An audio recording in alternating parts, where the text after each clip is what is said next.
where you want to be a wife, you want to be loyal. How can you do that if you're practicing, sucking fun dip every week? You're not practicing cooking, you're not practicing mental health, you're not practicing how to talk to him, how to cater, how to be submissive, and how to talk to him in a nurturing way. You're practicing sucking pee-pee. That's not the same thing. But what if that's not what you want? What if you don't want to be? I'm only speaking on women who want to be wives. All the other OF hoes and all those type of girls, I'm not talking about. Not you, but in general.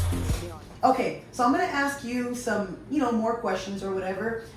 When it comes to your dating life and, how women are, do you experience a lot of the women we see online today? Women that are calling men misogynistic for smoking cigars or having Bugattis. Do you meet a lot of toxic women, or do you have a lot of great encounters with women? So, I would say I have a lot of blended experiences with women, be it either online dating apps or in real life in general. Because I was on a plane going to London, and I had a woman ask me if I was a Sigma male randomly, and then I watch the Tates, right? Randomly. What tapes? The Tate brothers. Oh, Tates. I thought you said tapes. I was like, whoa, what kind of tapes? I was like, whoa. But I do meet them. I've come to realize that, again, because the internet is so interwoven with our society, a lot of girls will be like, oh, you sound like that one guy my friend watches. They don't watch the content, but they know about it, right? A lot of girls know about it. They hear about it. They know about Kevin Samuels. They don't watch it, but they'll, that guy. And so, as I've expressed myself, because I'm a very straightforward kind of guy. I know what I like, I know what I want, I'm very specific. Some girls will be like, oh, you sound like that one guy.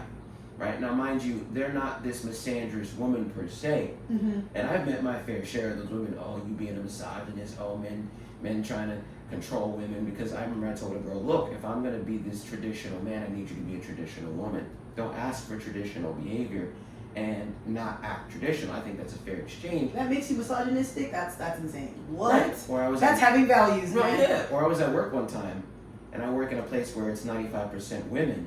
They'll be like, oh, can you pick this up? And I'll say, no. And they'll be like, why? I'm like, I believe in equality. I think you should pick that up yourself. And I had somebody tell me, oh, you're a misogynist. I said, break down the definition for me. And she couldn't answer me. So you got a lot of people out there that are using these bingo words thinking it means one thing when it actually means another.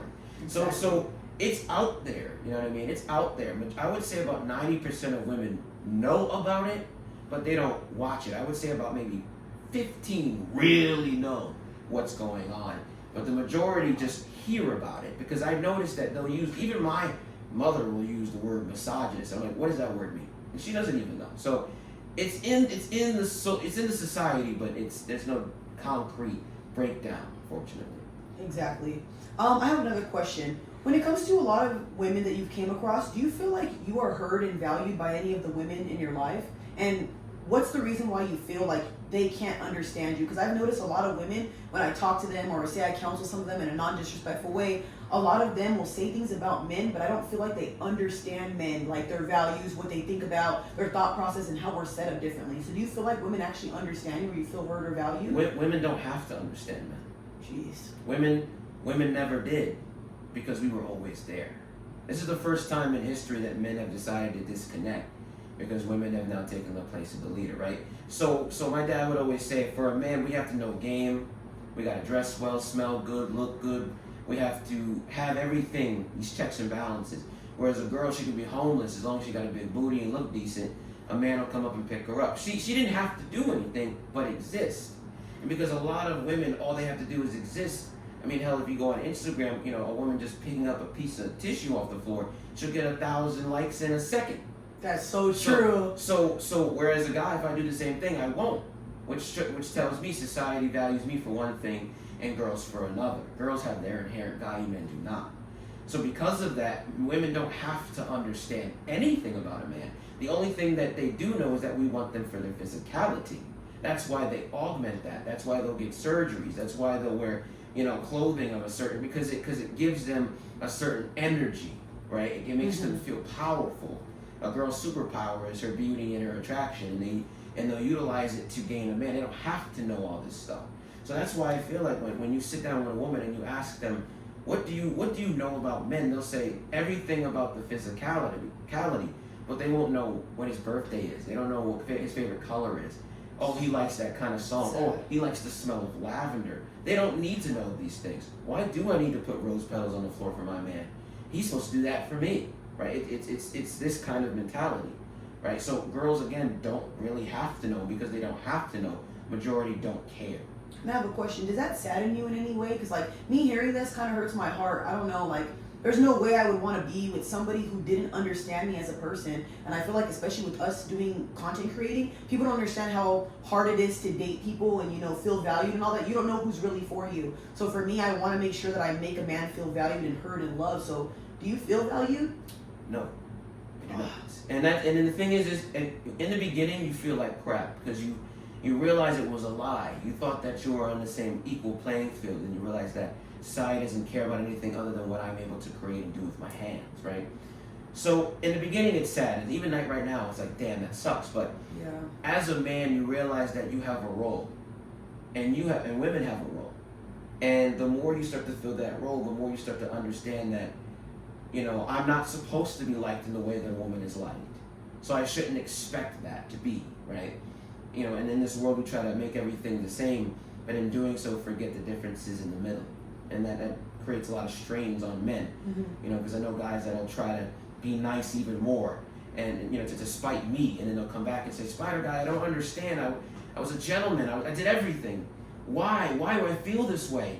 And they don't want to accept that bitter pill, which is you're valued for something completely opposite of what a woman is. Wow, that's really deep, y'all. I feel some type of way right now. It makes me kind of saddened because there's probably a million men who think the same way he does, and they're probably going to go their whole life not wondering what it's like to feel valuable or worth it. So that means you're going around in circles trying for this person, doing all you can to make this person feel loved and valued, but they're not doing the same. So this is the reason why I want this content to get bigger and go up and blow up so more women can start caring about stuff like this. Because I feel like as women, we're supposed to be the nurturing, caring, loving ones. Why are we lacking in that department? That doesn't make any sense. Like, what changed so bad to the point where we don't, I can't say we, but I was raised in a traditional household, so that's the reason why I care for men and talk about these things, and I have a lot of brothers. Another thing, has anybody ever told you they were proud of you or that you're worthy? My father. This is why I love my dad, you know, and my mother now does the same thing. My father always was just consistently telling me that I could do anything, that it was in my power, and this is why fathers are so important. Of course. And so, you know, I have my father, you know, I ran track, he says, keep doing it. Even now my father tells me he's proud of me. My dad actually watches the videos I make. He likes what I do. And so, you know, I'm glad that I have that, but unfortunately there are a lot of men that don't have fathers, good fathers, or good moms, and so they're missing that, they're lacking that, and they'll find they'll find something to fill the void in something else that maybe they shouldn't be doing, you know. But I'm very lucky to have both my mom and my dad proud of what I do, you know, so I definitely do. Beautiful. I would like to tell you while you're here that you are worthy, man. I am very proud of you, and I really enjoy your content, and I think that you are a very great example for young men. I don't really say that about a lot of people because, no offense to the red pill, not all of them, but some of y'all, Jesus Christ, you guys are really going nuts out there. And I just feel like the whole message with this whole thing, and you feel the same way, I want men and women to come together collectively, to love each other, understand one another, and I don't want the division anymore. So guys, like I'm saying now, with my whole heart and soul, please follow him, you guys. Like, he's probably one of the best content creators, a genuine person in real life and off camera, on camera. Like, you don't understand how hard it is to meet people who are actually the same person they are online. Like, it's insane. Yeah, lots of lies out there. Yeah. Because again, like I said, on the YouTube live we did, there's people in this space that are doing it because of business, and so deep down inside they don't really care. And then there's people in this space that are doing it because they care about the message. Obviously, it becomes a business. They need financial support like any other business, but at the core they care, and that's what matters. And that's the person that's truly genuine. It's hard to find people like that these days. Exactly. And I have another question for you. So, a lot of men say that they're going to be alone and that they're going to die alone and things like that. This is probably a touchy topic, you guys, so I do apologize if you feel some type of way, and you as well. Do you feel that way, Black Spider Guy, that you're not going to find anybody and that you feel like you're going to pass away and be alone and stuff like that? How does that make you feel thinking of things like that? So, you know, I accept my fate as a human being, which means that I know that one day I'll reach my end. And in that solace, I've come to understand that I can't make everybody like me, right? Of course. There are people that I want that don't want me. There are girls that I'm attracted to that I know I shouldn't be around. Is this going to lead to me being alone? Potentially. It's a possibility, and I accept that possibility. I'm not scared of it. I'm not afraid of it. But do I think that it's something that I want? No. Do I think it's something that we should all have? No. No, because I mean the stats are showing us that when humans are more isolated, right, more mental health problems, start taking more medications, those medications create more medication problems. And it's just this double down effect that just completely wipes out society. You know, humans are supposed to be born in groups of 120 to 150, right? Like that, we're supposed to be in groups, sharing and expressing and emoting and working together. And in this isolated, interwoven internet world we live in, we're more depressed than ever before. So, you know, when it comes to thinking that I'm gonna be alone in my end, it's something that does bother me, and I try my best. Even now, you know, I'm single right now, and I'm trying to find that woman. You know, and even if I'm like 75 in the future, at least I can say I try, right? I respect that. Don't be that individual that was like, F it all, and now you're 70. Oh, I want somebody. Don't do that. At least try, right? Even in the circumstances that we're currently living in right now. At least try. That's why I say get your passport. It's not to say that, oh, you can't find a woman here. It's to say that if you're looking for something, go to a place where you're wanted. And if it takes a passport, do that. Exactly. I'm glad that you brought that up, because I keep telling a lot of young men to travel the world before they start saying, nobody wants me, I'm not desired here, this and that. If you haven't traveled the world, please don't do stuff like that. And I want to say this because I'm pretty sure you can relate, but I feel like you view things differently. A lot of men will have, one girl hurt them, break their heart, and they say, F this, I don't want to do it no more. I keep telling men, I've been hurt, he's been hurt. Why would you stop yourself from meeting your queen or meeting your husband or whoever, you know? Why do you think a lot of men think that every single woman's the same and all women should stop if they want us to not believe all men are the same? I don't believe all men are the same. So how come you guys tell women that, but then I hear a lot of men saying that, but they don't actually like believe it, that all women aren't the same? So this goes back to the 1960s. Okay. Feminism came about and said we do not need men anymore. We are independent, right? Thanks a lot, ladies. Women had a movement, but men never had a movement. So when women said they wanted to be independent, there was no movement that said, okay, well now we're going to have men be the secondary. We're going to teach men to now be the woman. So we didn't get our movement. Women had their movement, right? So as women became more independent and strong, men were kind of forced and regulated to be the same. And if they didn't, they were shamed. Be a nice guy. Protect your families. These are things that even now in a non-traditional setting are promoted. So because women in a spectrum have been raised under feminism, when men say a majority of women act a certain way, it makes sense because we can look at the census and showcase that that's the truth, because women have the sisterhood. You guys listen and respond to one another a lot better than men do as a collective, right? Men are more individualistic. You've got your nice guys, you got your gentlemen here, you got your bad boys. Men don't operate like women do. So when a man generalizes a certain thing about a woman, for example, women instinctively desire a man that can support them in certain ways. That is a fact. Yes, I agree. That is a fact. But then, you know, when it comes to women, and they'll say, oh, men are nothing but dogs or what have you. Not necessarily. And they'll say, well, why is that? Well, number one, we're not the same being. We're not, right? We don't operate in the same way. Women instinctively desire certain things that men do not, right? So when men generalize certain characteristics, women may not be aware because you guys are comparing yourselves to us. Like I'll say, like a girl will tell me, oh, it's easy for a man to get a woman. And I'll say, no. And I'll say, what do you mean?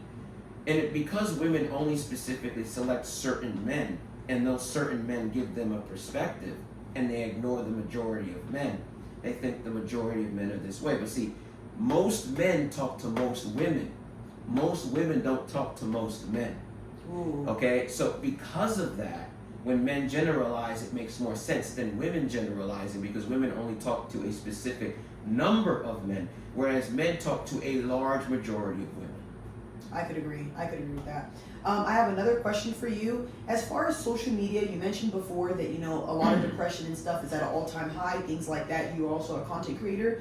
Do you feel more alone than ever than before? And how's like your depression level from a scale from 1 to 10? Content creation can be a lonely thing. Yes, guys. Because you're helping everyone, but no one's there to help you. So you're constantly asking yourself, well, I'm the hero. Well, who helps the hero in the end? Sometimes you want to stop because you're giving so much of yourself to other people, there's not enough left for you. So you get depressed. You're laying in bed and you're alone, right? You're taking all the teachings that you've given to other people and you're applying it to yourself, and you're saying, damn, is this really how it is? And you want to give up. But I feel like, my depression levels from when I was first starting till now, I think they're relatively the same because I keep myself in check. Okay. I have I go through a checks and balances thing, similar to fixing a car. How's our headspace? Are we going outside? Have we traveled today? Did we go to the gym? We talked to our father? Still working on the whole friend group thing. But I'm consistently working on ways to lower my chances of increasing my depression by doing stuff that I know that will positively affect my brain. Now, even if I do get depressed, I can at least say I'm doing things to stop it, right? That's the key right there. So I would say my depression levels, they're pretty much the same. That's good.